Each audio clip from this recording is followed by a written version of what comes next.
आज जो है हम रिंग के सर्टेन टाइप्स के ऊपर बात करेंगे। है तो बहुत सारे टाइप्स।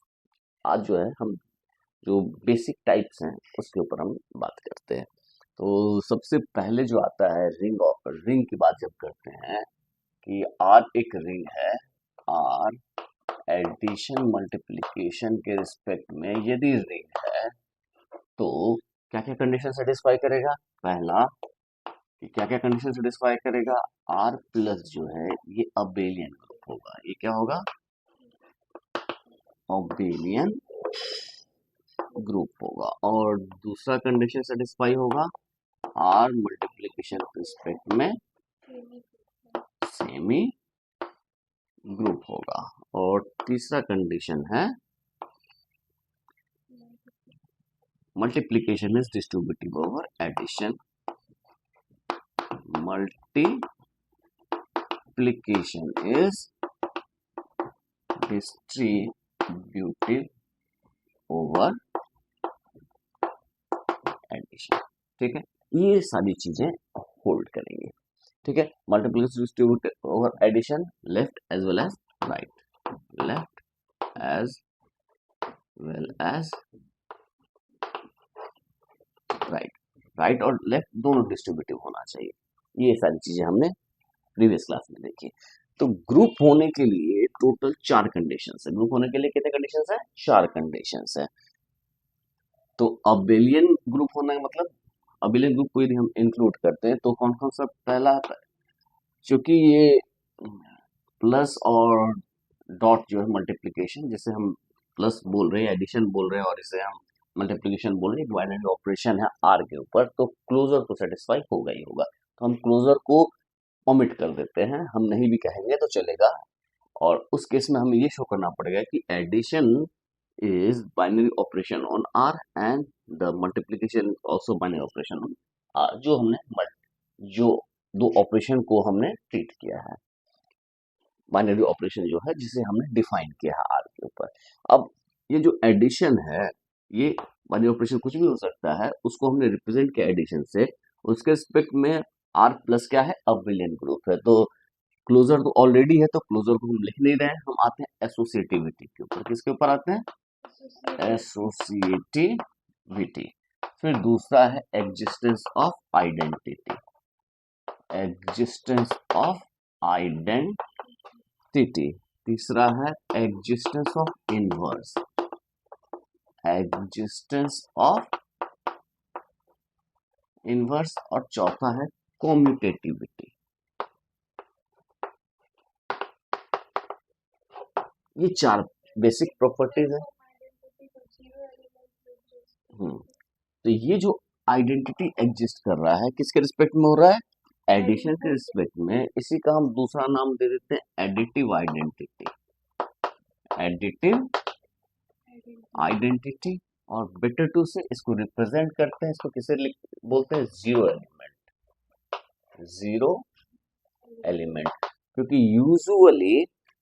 यूजुअली जो है वो एडिशन के रिस्पेक्ट में जीरो जो है वो आइडेंटिटी की तरह बिहेव करता है। जो बेसिक जो एग्जांपल्स हम लेते हैं ग्रुप्स वगैरह सब में ज्यादातर जीरो ही बनता था आइडेंटिटी एलिमेंट। इसीलिए इस एडिटिव आइडेंटिटी को हमने इसे क्या नाम दे दिया? Zero element. ठीक है, और इसे किससे रिप्रेजेंट करेंगे? जीरो से। ठीक है, इसको रिप्रेजेंट करेंगे जीरो से। अब हम सेमी ग्रुप की बात कर रहे हैं, तो सेमी ग्रुप में कौन सा कंडीशन सेटिस्फाई होता है? सिर्फ और सिर्फ एसोसिएटिविटी। जहां तक हमने कहा था ग्रुप जो है, ग्रुप में पहला होता है क्लोजर, यानी कि बाइनरी ऑपरेशन होना चाहिए। बाइनरी ऑपरेशन होना चाहिए। दूसरा जो है क्लोजर लिखे या बाइनरी ऑपरेशन, बाइनरी ऑपरेशन हम शो कर दे तो क्लोज अपने आप हो जाएगा। दूसरा होता है एसोसिएटिविटी। तीसरा होता है यदि कोई जी सेट है और स्टार कोई भी बाइनरी ऑपरेशन है जी के ऊपर, तो स्टार जो है बाइनरी ऑपरेशन हमने शो कर दिया तो क्लोजर अपने आप हो जाएगा। एसोसिएटिविटी, एग्जिस्टेंस ऑफ आइडेंटिटी, और चौथा जो है एग्जिस्टेंस ऑफ इनवर्स। ठीक है। एक पांचवा प्रॉपर्टी जो होता है वो ग्रुप होने के लिए ये चार कंडीशन है। अब ग्रुप यदि अबेलियन हो जाए तो उसके लिए हम करते हैं कॉम्यूटेटिविटी। कॉम्यूटेटिविटी। अब सेमी ग्रुप यदि ग्रुप में पहला दो कंडीशन सेटिस्फाई करे, सिर्फ ये दो कंडीशन यानी कि ये बाइनरी ऑपरेशन हो जाए और एसोसिएटिविटी सेटिस्फाई करे, यानी कि A star B star C is equal to A star B star C for all A B C belongs to G, तब हम क्या बोलते हैं कि ये सेमी ग्रुप है। तब हम इसके लिए क्या टर्म यूज करते हैं, इसके लिए क्या यूज करते हैं, सेमी ग्रुप। ठीक है। तो यहाँ पर और भी है, सिर्फ एक को बोलते हैं मोनोइड, दो को सेमी ग्रुप, यदि तीन तक होता है इसको ग्रुपॉइड बोलते हैं, और चार हो गया तो ग्रुप हो गया, और पांच हो गया तो यहाँ सिर्फ बाइनरी ऑपरेशन है तो मोनोइड बोलते हैं। मोनोइड, सेमी ग्रुप, इसको ग्रुपॉइड, और यदि चारों हो तो ग्रुप, और यदि पांचों हो तो अबेलियन ग्रुप। अबेलियन ग्रुप ये हमने पढ़ा हुआ है पहले। तो ये सारी चीजें, तो सेमी ग्रुप है तो मतलब क्या, एसोसिएटिविटी तक होल्ड करेगा। ठीक है। और मल्टीप्लीकेशन डिस्ट्रीब्यूटिव ओवर एडिशन, तो ये हमने देखा था कि A B plus C is equal to A B plus A C. यदि हम डॉट ले रहे हैं यहाँ पर तो यहाँ डॉट देना होगा, यदि डॉट को हम ओमिट करके चलते हैं जनरली मिस हो जाता है। और इसी को लिख सकते हैं B plus C A is equal to B A plus C A. इसको हमने लेफ्ट डिस्ट्रीब्यूटिव लॉ बोला, लेफ्ट डिस्ट्रीब्यूटिव लॉ, और ये हो गया राइट डिस्ट्रीब्यूटिव। ये सारी चीजें हमने डिफिनेशन ऑफ रिंग में देखी। तो अब ये क्वेश्चन है कि रिंग होगा तो इतनी चीजें तो जरूर होंगी, लेकिन अपार्ट फ्रॉम दिस यदि और भी प्रॉपर्टी सेटिस्फाई करे तो उसको हम स्पेसिफिक नेम से बुलाते हैं। जैसे यहाँ पर अबेलियन के रिस्पेक्ट में तो जो पॉसिबल रूल्स हमने पढ़े थे ग्रुप से रिलेटेड वो सारे सेटिस्फाई कर रहे हैं। तो अब डिपेंडेंसी के आगे कि हम किसके ऊपर बात कर सकते हैं, वो मल्टीप्लिकेशन रिस्पेक्ट में जो प्रॉपर्टीज है उसके ऊपर हम इनहेंस कर सकते हैं। तो उसमें हमने देखा एसोसिएटिविटी तक सेटिस्फाई कर रहा है। तो यदि एसोसिएटिविटी के बाद यदि उसमें आइडेंटिटी भी एग्जिस्ट करे, यानी कि मल्टीप्लिकेशन के रिस्पेक्ट में भी आइडेंटिटी एग्जिस्ट करे, तब हम उस रिंग को बोलते हैं रिंग विथ यूनिटी। तो पहला हमने जो काइंड पढ़ा वो पढ़ा ring with unity. Ring with unity, इसको हम आर यू से रिप्रेजेंट करेंगे। ठीक है। Ring with unity, ring with unity क्या हो गया, ring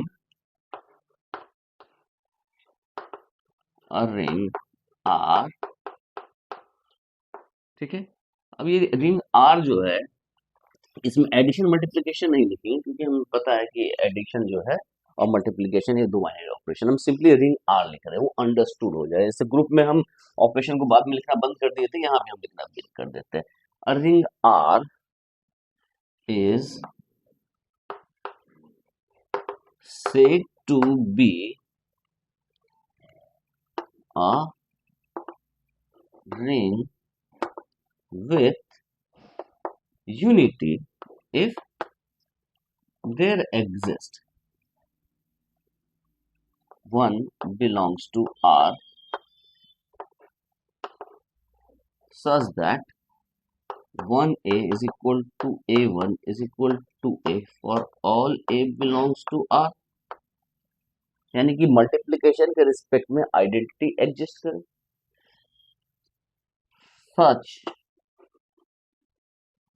such element, the element 1, the इसलिए लिखे क्योंकि यूनिक होल्डी एग्जिस्ट करेगा, तो ये हमने पढ़ा है। The element 1 is termed as unity of R, इसको हम यूनिटी ऑफ आर बोलते हैं। मल्टीप्लिकेटिव इनवर्स है और हम कहते हैं इसे unity of R. and is usually represented by and is usually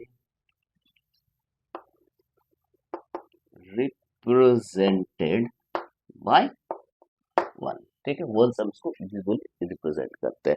यदि यहाँ वन नहीं लिखना है तो इसको हम यहाँ पर ई लिख लेते हैं, there exist E belongs to X. यदि यहाँ ई लिख देते हैं सच दैट ये ऐसा हो, the element E is termed as unity of R and is usually represented by 1।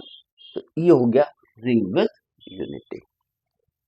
अब रिंग विथ यूनिटी के बाद जो नेक्स्ट सेक्शन आता है कि अब जो है एग्जिस्टेंस ऑफ आइडेंटिटी छोड़ देते हैं।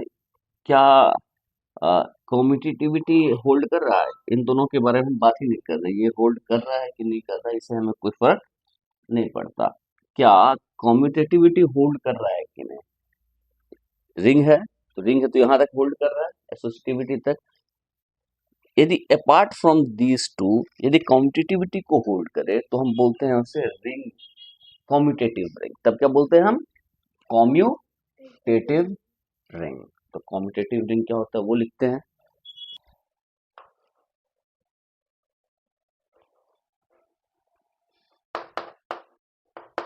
कम्यूटेटिव रिंग को हम सी आर से लिखेंगे, रिप्रेजेंट करेंगे। ठीक है, कम्यूटेटिव रिंग होता क्या है, a ring R is said to be a commutative ring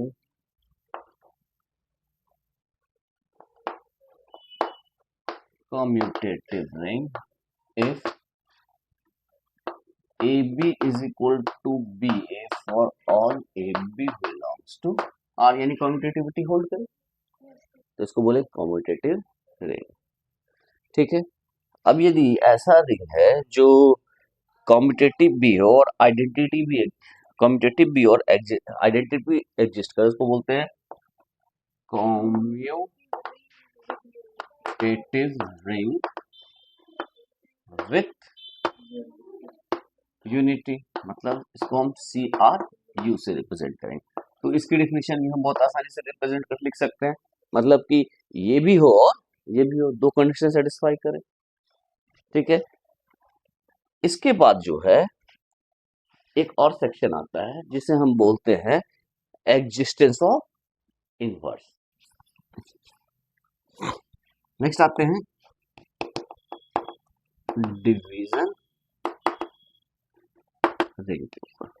अब यहां पर हमने देखा था, हमने ग्रुप में भी ये देखा था कि इनवर्स एग्जिस्ट करने के लिए आइडेंटिटी को एग्जिस्ट करना जरूरी है, क्योंकि इनवर्स का डेफिनेशन ही आइडेंटिटी के ऊपर बेस्ड है। ठीक है, तो ऐसा रिंग, मतलब ऐसा रिंग विथ यूनिटी जिसमें हर एक नॉन जीरो एलिमेंट का इनवर्स एग्जिस्ट कर रहा हो, हर एक नॉन जीरो एलिमेंट का, क्योंकि जीरो का इनवर्स एग्जिस्ट कर ही नहीं सकता।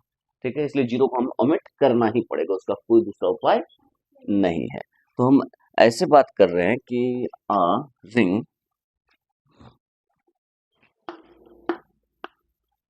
R is said to be, या a ring R with unity, a ring, तो हम यूनिटी को अलग से लिखना नहीं पड़ेगा,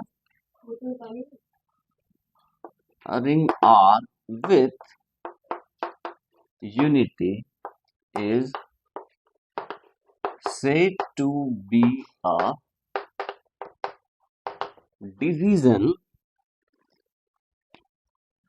ring if for any a non-zero a belongs to R। अब नॉन जीरो ए का मतलब क्या हो गया, जीरो एलिमेंट आर का क्या होगा, एडिटिव इनवर्स। तो नॉन जीरो ए मतलब ए जो है एडिटिव इनवर्स नहीं होना चाहिए, नॉन जीरो ए का मतलब। ठीक है ना, ऐसा नहीं कि हम जीरो खोजने लगे, जीरो एलिमेंट जो भी होगा उसको छोड़ के कोई भी एलिमेंट हो। ठीक है, हो सकता है जीरो एलिमेंट कुछ और हो वहां पर। ठीक है, अब मैट्रिसेस की बात करेंगे तो जीरो एलिमेंट जीरो मैट्रिक्स हो जाएगा। तो वहां जीरो खोज लेंगे तो परेशानी आ जाएगी। तो non zero A belongs to R, तो करेक्ट कोई भी non zero A belongs to R, there exist B belongs to R such that AB is equal to BA is equal to 1, where 1 is the unity of R। ये ring with unity है तो unity को हम 1 से usually represent करते हैं। तो यदि हर एक नॉन जीरो एलिमेंट का मल्टीप्लिकेटिव इनवर्स एग्जिस्ट कर जाए तो वैसे रिंग को हम बोलते हैं डिवीजन रिंग। ठीक है, अब डिवीजन रिंग से क्यों करते हैं, अब डिवीजन रिंग के ऊपर भी हम डिस्कस करते हैं। डिवीजन रिंग के ऊपर हमने इसे डिवीजन रिंग इसलिए कहा क्योंकि डिवीजन पॉसिबल है। हमने लिखा जैसे A B is equal to A C, तो इसका मतलब ये नहीं हो जाएगा B is equal to C. क्यों? क्योंकि ये होने के लिए ए का इनवर्स में एग्जिस्ट करना चाहिए। तो जब ए का इनवर्स एग्जिस्ट नहीं करेगा तब हम इसको बी बराबर सी नहीं लिख सकते। ठीक है, तो ये तो ऐसा हो जाता है, ये हो जाता A B minus A C is equal to zero. इसको लिखते A B minus C is equal to zero. ये इंप्लाई करता और ये फिर ये इंप्लाई करता, और A B minus C is equal to zero. इसका मतलब ये नहीं हो गया कि आइदर ए नॉन जीरो है, ये तो नॉन जीरो हमने माना। इसका मतलब ये नहीं हो गया कि बी माइनस सी बराबर जीरो। ये बी माइनस सी जीरो नहीं भी हो सकता है, जैसे कि हमने लिखा Z6 में ये एडिशन मॉडुलो 6 और मल्टीप्लिकेशन मॉडुलो 6 में, एडिशन मॉडुलो 6 और मल्टीप्लिकेशन मॉडुलो 6 के रिस्पेक्ट में ये रिंग बनाता है।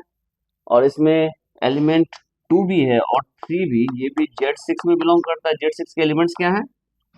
Z6 के एलिमेंट हैं 0 1 2 3 4 एंड 5, यानी किसी नंबर को जब हम 6 से डिवाइड कर रहे हैं तो जो रिमाइंडर्स पॉसिबल रिमाइंडर्स हैं वो 0 से लेकर 5 तक होंगे।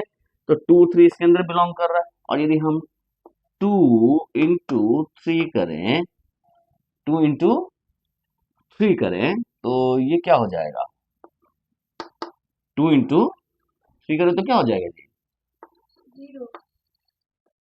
मल्टीप्लिकेशन मॉडुलो क्या होता है कि जब 2 3 को मल्टीप्लाई करेंगे, जो रिजल्ट है उसको 6 से डिवाइड करेंगे तो जो रिमाइंडर आएगा तो 0 आएगा। तो 2 मल्टीप्लिकेशन मॉडुलो 6 3 इज 0, तो ये 0 आ गया। तो यानी कि यदि हम b माइनस टू ए की वैल्यू 2 रखें और b माइनस सी की वैल्यू इस तरह रखें कि b माइनस सी की वैल्यू इस तरह रखें कि वो 3 आ जाए, तो क्या लिख सकते हैं? 5 माइनस 2 3 आता है, 5 माइनस 2 3 आता है।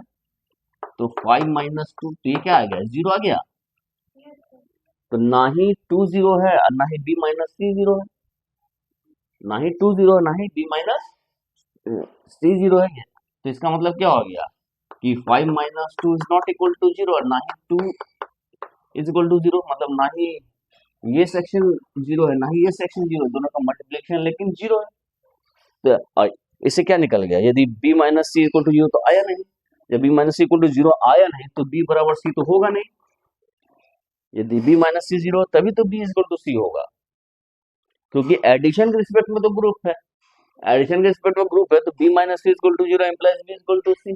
यहाँ तो ग्रुप बना नहीं है, ग्रुप बना नहीं है, तो इसीलिए हम यहाँ पर यदि a नॉन जीरो है तो a को हम कैंसिल नहीं कर सकते। हाँ, यदि इन ये डिवीजन रिंग हो जाए, क्या हो जाए?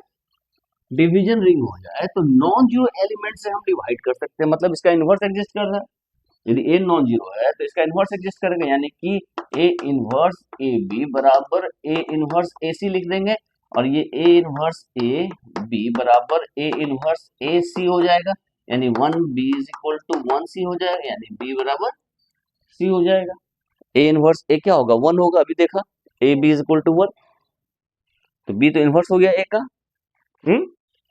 एडिटिव इनवर्स यहां हम लिख सकते हैं b is the multiplicative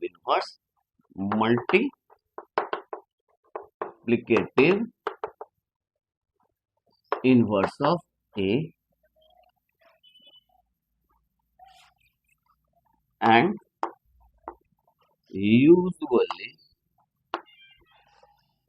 represented by a inverse. ठीक है, यहाँ पर एडिटिव इनवर्स को माइनस से रिप्रेजेंट करेंगे, हम मल्टीप्लिकेटिव इनवर्स यदि एग्जिस्ट करेगा तो ए इनवर्स से रिप्रेजेंट करेंगे। ठीक है, ये दो चीजें हैं कन्वेंशन में। मेरे ख्याल से ये समझ में आ रहा है। इसको डिवीजन रिंग क्यों कहें, क्योंकि डिवीजन पॉसिबल हो पाएगा यहाँ पर। ठीक है, अब ये देखो यहाँ पर डिवीजन नहीं हो गया, कॉम्पिटिटिविटी बच रहा है। यदि कॉम्पिटिटिविटी को भी होल्ड करे, ऐसा भी हो सकता है कॉम्पिटिटिविटी को होल्ड करे इतना होने के बावजूद, हाँ या नहीं? ठीक है, तो उसको हम बोलते हैं फील्ड। क्या बोलते हैं? Field. Division ring,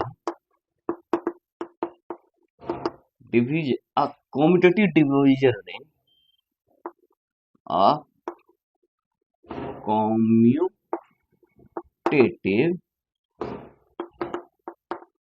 division ring R is called a field। समझ में आ रहा है?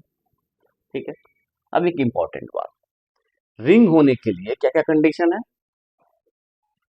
रिंग होने के लिए वो सारा कंडीशन है। तो हम क्वेश्चन पूछना चाह रहे हैं कि उसमें मिनिमम एलिमेंट्स कितने होने चाहिए? एम्प्टी तो नहीं हो सकता, तो कुछ ना कुछ एलिमेंट होगा, क्योंकि आर को हमने नॉन एम्प्टी माना। तो मिनिमम कितना हो सकता है?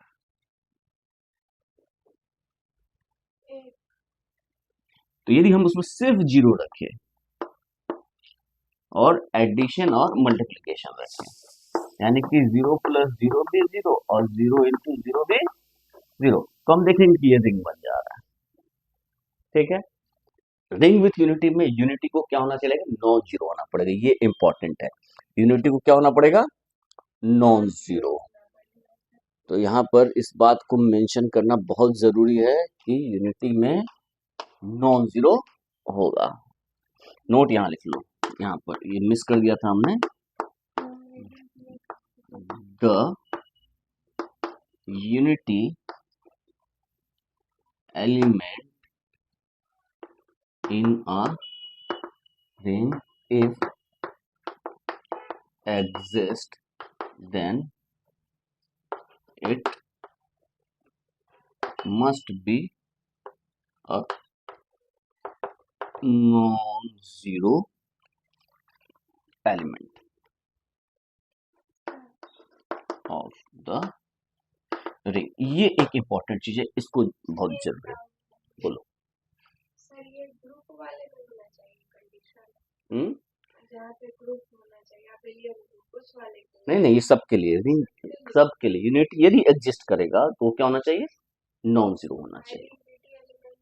मल्टीप्लिकेशन के रिस्पेक्ट में यदि एग्जिस्ट करेगा तो उसको क्या होना चाहिए? Non zero. ठीक है, तो सबसे अब क्वेश्चन राइज होता है। मैं जो क्वेश्चन था वो क्वेश्चन यही था कि मिनिमम कितना एलिमेंट रिक्वायरमेंट है किसी रिंग के लिए? तो किसी रिंग के लिए मिनिमम कितना रिक्वायरमेंट है? सिर्फ एक, सिर्फ जीरो एलिमेंट लेके हम बना सकते हैं। अब कॉम्पिटिटिव रिंग होने के लिए भी जीरो से काम बन जाएगा, लेकिन जैसे ही आइडेंटिटी की बात आ गई तो वहां पे अदर देन जीरो की बात होती है। Identity element must be other than zero, तो उस केस में कम से कम दो एलिमेंट, 0 एंड 1। तीसरा की जरूरत क्या है? तीसरा की जरूरत है ना, है क्यों? 0 + 0 और 0 × 1 या 1 × 1, यही ना तीन एडिशन की जरूरत है। 1 + 1 क्या होगा? अब आएगा 1 + 1, तो ये क्या हो जाएगा? 0 हो सकता है। Z2 की बात कर ले, तो इसमें एडिशन मॉडुलो 2 और मल्टीप्लिकेशन मॉडुलो 2, तो ये क्या हो गया? ये फील्ड हो गया। तो मिनिमम कितना चाहिए? 2। ठीक है, और इसके लिए तो कॉम्यूटेटिव रिंग विथ यूनिटी की बात करें, यानी उसके बाद जहां भी यूनिटी की बात करें तो उसमें सबसे छोटा बनाने के लिए कम से कम 2 एलिमेंट चाहिए। उसके आगे तो बहुत सारे इनपुट तक जाएगा, सबसे छोटा 0 रिंग होने के लिए, और इसके लिए कम से कम 2, जैसे यूनिटी की बात आ जाएगी। तो यहाँ तक तो कोई इश्यू नहीं है। एक और टर्म है जो कि यूजुअली मतलब इसके रिलेटेड है, उसको बोलते हैं zero divisor. Zero divisor, zero divisor होता क्या है? Let R be a ring. R ring है तो इसमें एडिशन और मल्टीप्लिकेशन दो ऑपरेशन है ऑलरेडी। तो रिंग आर को हम रिंग है तो इसमें जीरो एलिमेंट भी होगा। Let R be ring and zero be the zero element of R. इस आर का ये जीरो एलिमेंट है। यहां तक तो कोई इशू नहीं है। अब हमें क्या डिफाइन करना है? Divisors of zero. A non zero element, a non zero element A of R is said to be zero divisor, said to be a zero divisor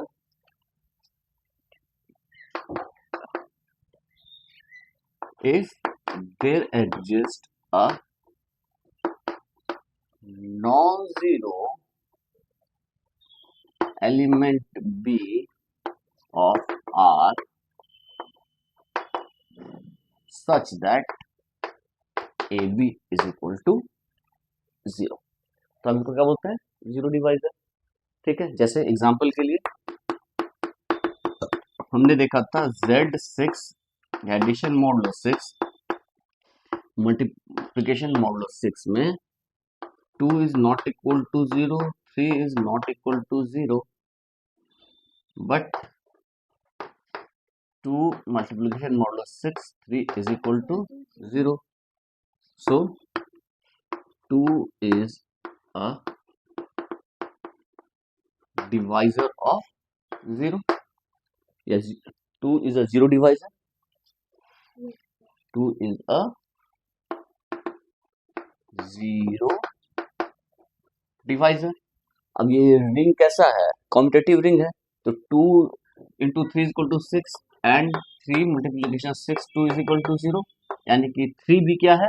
zero divisor, and 3 is also a zero divisor, यानी कि zero को divide कर दे रहा है। ठीक है, यहाँ पर और भी है।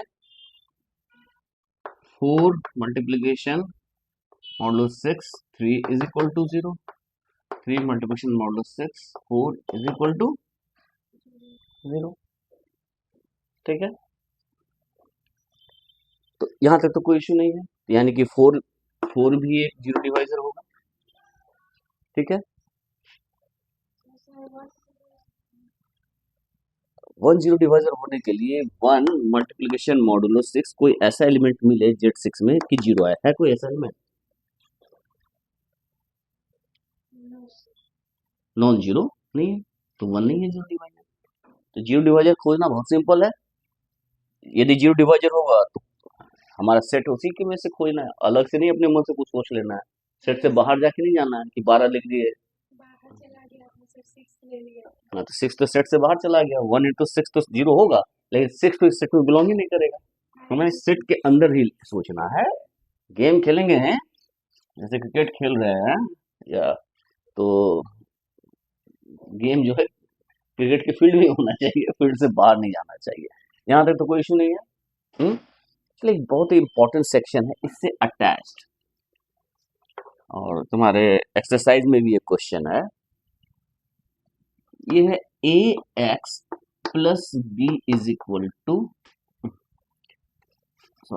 ax is equal to b। 4th number question होगा एक्सरसाइज में।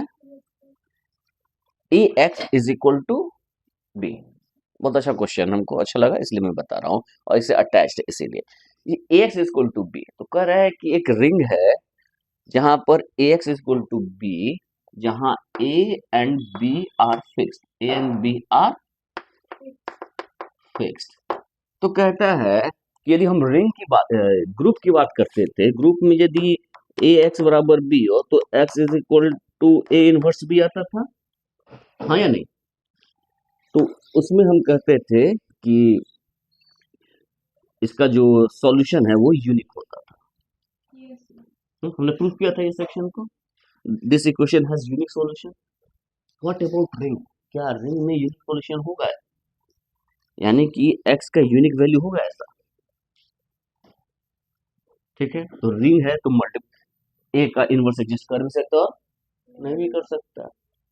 तो हम बात कर रहे हैं इन जनरल, ये तो किसी भी ग्रुप में होल्ड करेगा। तो क्या इसका सॉल्यूशन हो सकता है किसी रिंग में यूनिक मिले, किसी रिंग में यूनिक ना मिले? फॉर एग्जाम्पल हम इसी रिंग की बात करें, ये जो रिंग हमने कंसिडर किया है, इस रिंग में यदि हम ए को अपनी मर्जी से कुछ भी रख ले, क्या रख लें? ए इज इक्वल टू 2 रख लेते हैं, ठीक है, और b इज इक्वल टू 0 रख लेते हैं, ठीक है। तो ये क्या हो जाएगा? 2x is equal to 0। अब इसके कितने सॉल्यूशन है इसमें? तो 2 इंटू 0 बराबर 0 एंड 2 इंटू 3 बराबर 0, हाँ या नहीं? तो इसके कितने सॉल्यूशंस हो गए?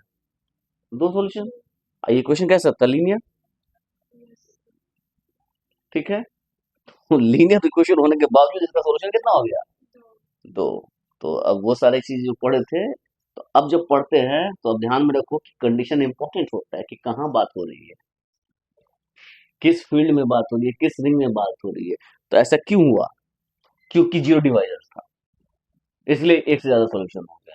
यदि जीरो डिवाइजर्स नहीं होता तब यूनिक सॉल्यूशन होता, यानी जब हम फील्ड की बात करते हैं तो वहां पर यूनिक की बात आ जाती। मतलब यदि मल्टीप्लिकेटिव यूनिवर्स एग्जिस्ट कर रहा होता तो यूनिक हो जाता। तो यहाँ एग्जिस्ट कर रहा है नहीं आ रहा हमको नहीं पता। समझ में आ रहा है? तो एक एग्जांपल हो गया ये, जहां पर मोर देन वन सॉल्यूशन है, ठीक है। इंटीग्रल डोमेन, इंटीग्रल डोमेन की बात करते हैं। तो इंटीग्रल डोमेन में अब ये जो डिफिनेशन मैं लिखने जा रहा हूँ इंटीग्रल डोमेन की, ये है तुम्हारी गैलियन का डिफिनेशन है, ठीक है। तो किसी किसी बुक में दूसरा डिफिनेशन भी है, ठीक है। तो अभी ये जो दोनों चीजें हैं, जीरो डिवाइजर का डिफिनेशन और इंटीग्रल डोमेन का डिफिनेशन, ये दोनों मैं किसके थ्रू फॉलो कर रहा हूँ फिलहाल? गैलियन के थ्रू। और किसी दूसरे बुक में इसका वेरिएंट चेंज है, जैसे एक दूसरे बुक का भी मैं भी दोनों का डिफिनेशन भी यहाँ पर दूंगा, ठीक है। पहले इस पे आते हैं, इंटीग्रल डोमेन पे। A commutative ring with unity, a commutative ring with unity which has no zero divisor, zero divisor is called an integral domain, ठीक है। तो एग्जांपल तो बहुत सिंपल सा है, एग्जांपल है इंटीजर्स, एडिशन मल्टीप्लिकेशन रिस्पेक्ट में ये एक इंटीग्रल डोमेन होता है। अब इसका दूसरा वेरिएंट है, दूसरा वेरिएंट जो है, जो सुरजीत सिंह की बुक है, सुरजीत सिंह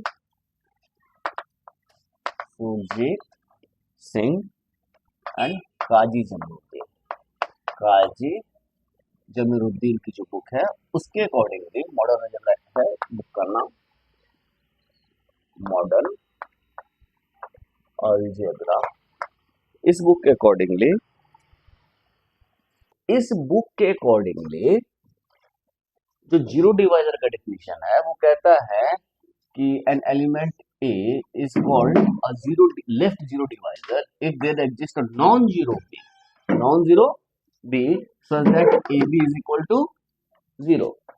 तो इसको हम लेफ्ट जीरो डिवाइजर बोलेंगे। क्या है डिफिनेशन? एन एलिमेंट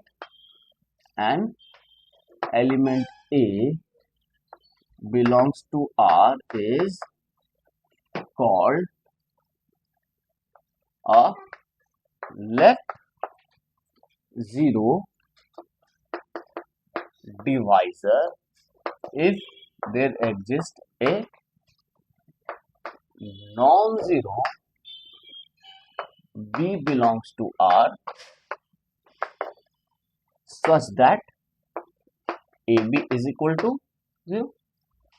तो लेफ्ट से मल्टीप्लाई होके तो इसको क्या बोलेंगे, लेफ्ट जीरो डिवाइजर। इसी तरह राइट से मल्टीप्लाई हो तो राइट जीरो डिवाइजर, ठीक है।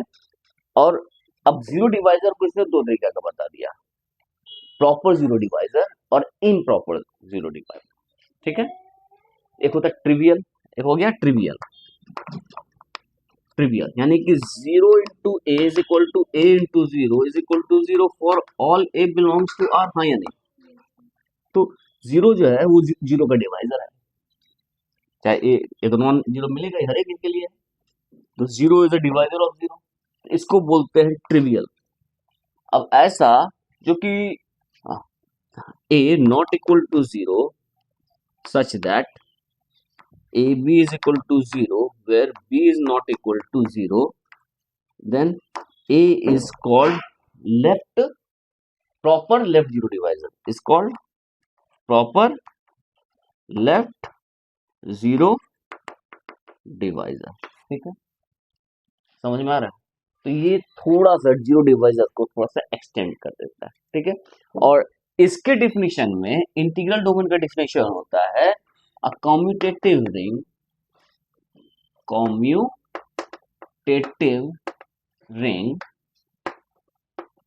without zero divisor. A commutative ring without zero divisor is called an integral domain. इसके डिफिनेशन के accordingly a commutative ring without zero divisor is called an integral domain, इसके definition के accordingly, ठीक है। तो ये थोड़ा सा वेरी कर रहा है यहाँ पर, ठीक है। अब हम एग्जांपल्स भी देख सकते हैं, जैसे कि commutative ring without zero divisor. अब जैसे 2z है, z तो पता है, 2z के एलिमेंट्स क्या होंगे, 0 plus minus 2 plus minus 4 and so on. ये एडिशन और मल्टीप्लिकेशन ऑफ इंटीजर के रिस्पेक्ट में एक ग्रुप जरूर बनाएगा, बन जाएगा, देख सकते हैं, ठीक है। लेकिन इसमें आइडेंटिटी नहीं होगा, इज अ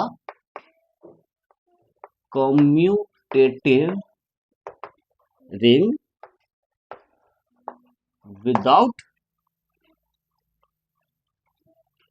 without unity।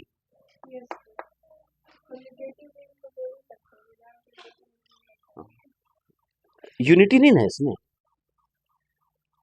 ऐसा एलिमेंट नहीं है, यानी कि 1 into A is equal to A I, ऐसा वन एग्जिस्ट नहीं कर रहा है क्या, विदाउट यूनिटी से लिखे, CRU बोले ना, हाँ कम्यूटेटिव रिंग विदाउट यूनिटी है ये। तो मेरी क्वेश्चन पूछे कि give an example of a commutative ring without unity, तो एक एग्जांपल ये सिंपल सा है, क्योंकि इसमें ऐसा कोई एलिमेंट वन नहीं है, किसी को मल्टीप्लाई करेंगे तो उसमें कोई चेंज ना है, क्योंकि वन को गायब कर दिया इसमें से हमने, ठीक है। तो विदाउट यूनिटी है, 3z भी विदाउट यूनिटी हो जाएगा, उसमें भी वन नहीं रहेगा, ठीक है। तो ये हो गया। अब ये जो है कम्यूटेटिव रिंग विदाउट यूनिटी, इसमें जीरो डिवाइजर भी नहीं है, इसमें जीरो डिवाइजर भी नहीं है, तो इसको क्या होना चाहिए था, इंटीग्रल डोमेन होना चाहिए था। लेकिन जब हम इसके डिफिनेशन की बात करें, गैलियन की डिफिनेशन की बात करें, तो गैलियन के अकॉर्डिंगली ये रिंग नहीं, ये इंटीग्रल डोमेन नहीं होना चाहिए, क्योंकि a commutative with unity is an integral domain. तो बड़ा कंफ्यूजन है बुक बाय बुक, समझ में आ रहा है। तो यही है, थोड़ा सा इशू हो जाता है कि डिफिनीशन हमने क्या माना है। तो यदि हम इसकी बात करें, हमें यदि हम गैलियन को स्टैंडर्ड मान के चलें, तो इंटीग्रल डोमेन क्या हो गया, ring with unity, commutative ring with unity without zero divisor. और यदि हम इसके अनुसार माने, काजी जमरुद्दीन के अकॉर्डिंग माने, तो इसमें क्या हो गया, commutative ring without zero divisor, proper zero without, proper zero divisor without proper zero divisor, मतलब ऐसा होना चाहिए। तो यहाँ पर डेफिनेशन के कारण थोड़ा सा चेंज आता है, ठीक है। तो इसमें क्या रखा जाए वो इम्पोर्टेंट है। अब ये बड़ा कंफ्यूजन है, जब हम इंटीग्रल डोमेन को डिटेल में पढ़ेंगे, जब इंटीग्रल डोमेन को हम तो डिटेल में पढ़ना ही पढ़ना है, उस समय हम इसके ऊपर डिस्कस करेंगे, ठीक है। इंटीग्रल डोमेन से एक नेक्स्ट पूरा चैप्टर होगा, ठीक है, तो हम उसके ऊपर बाद में पढ़ेंगे। अभी हम आते हैं सम एग्जांपल्स, सम एग्जांपल्स, ठीक है। सम एग्जांपल्स में type of ring, type of ring, तो एक है commutative ring, ring with unity, commutative ring with unity,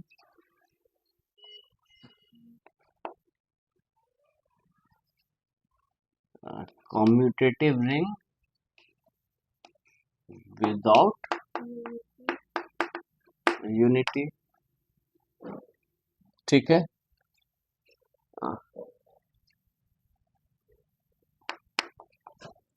non commutative ring with unity, non commutative ring with unity. उसके बाद क्या बच रहा है, डिवीजन रिंग,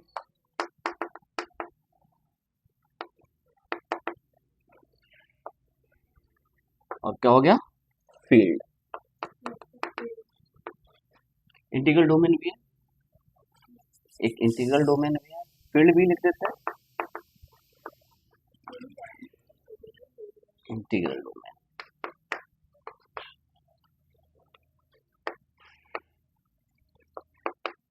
जितने भी एग्जांपल है रिंग तो सभी है, रिंग के बाद एक्स्ट्रा, तो रिंग कितना तरह के एग्जांपल एक साथ हो जाएगा, ठीक है। तो इंटीग्रल डोमेन का तो z हो जाएगा,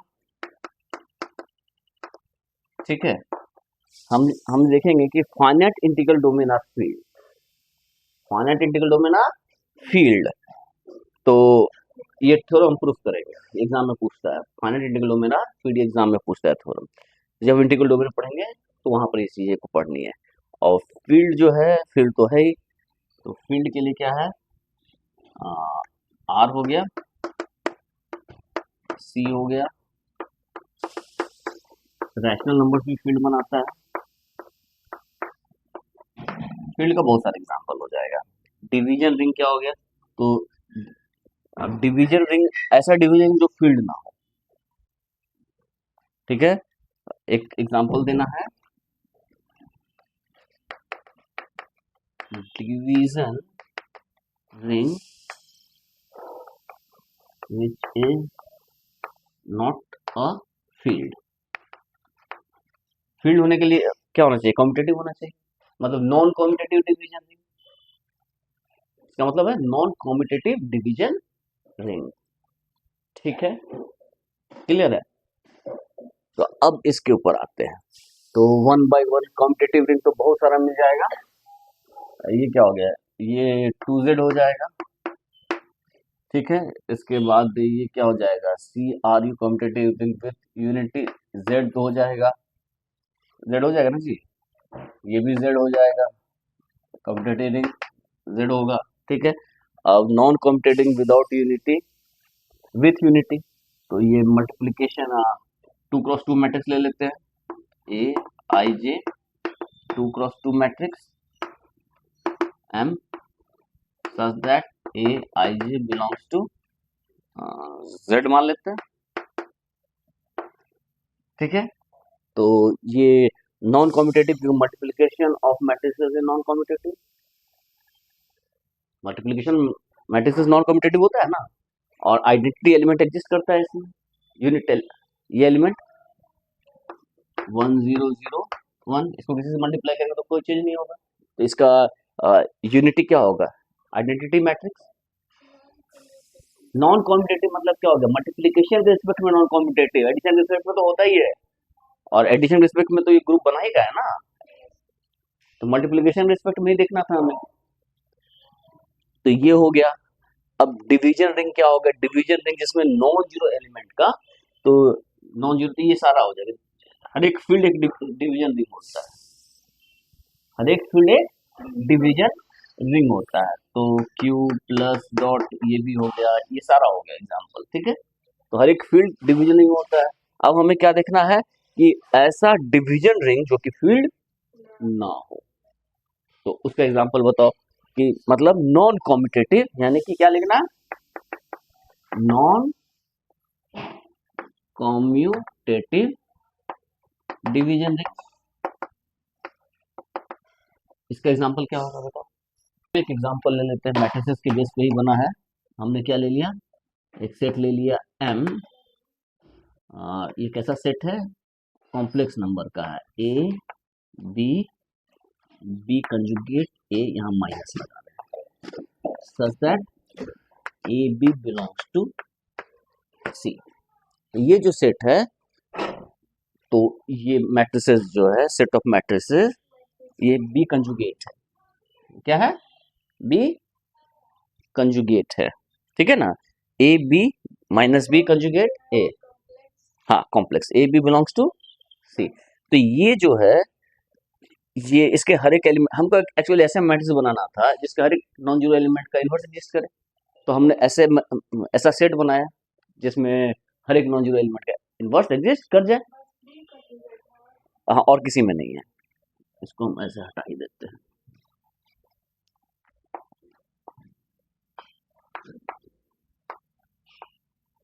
ठीक है, ये हो गया।